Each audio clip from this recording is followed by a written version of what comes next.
Hi friends, welcome to my channel. எல்லாம் நம்ம எப்படி இருக்கீங்க?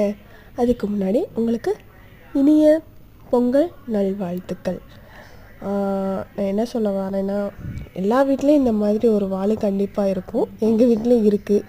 ஏன்னா நாம் என்னெல்லாம் பண்ணுறோமோ அது எல்லாமே அவங்களும் பண்ணணும்னு நினப்பாங்க. அந்த டைமில் நம்மளுக்கு கொஞ்சம் கோவம் வரும். அதை கண்ட்ரோல் பண்ணிவிட்டு நம்ம அதை அவங்கள பண்ண விட்டு பார்த்திங்கன்னா அவ்வளோ க்யூட்டாக இருக்குங்க. எனக்கு கோவம் வந்துச்சு. அவன் அரிசி போடும்போது கீழே சிந்திருமோ அப்படிலாம் வந்து. ஆனால் நான் அதை பண்ண விட்டுட்டு பார்க்க அவ்வளோ க்யூட்டாக இருக்குது. நான் பத்தி கொருத்தி வைக்க நானும் பண்ணுவேன் அப்படின்னுக்கா. நம்ம என்ன நினைப்போம், ஐயோ பிள்ளைக்கு கை பொத்துறக்கூடாது அப்படின்னு நினைப்போம். ஆனால் அவன் கொத்தி அழகாக காணிக்கிறான். அவ்வளோ க்யூட்டாக இருக்குது. உங்கள் வீட்டில் இந்த மாதிரி உண்டுச்சுன்னா கமெண்ட் பண்ணுங்கள்.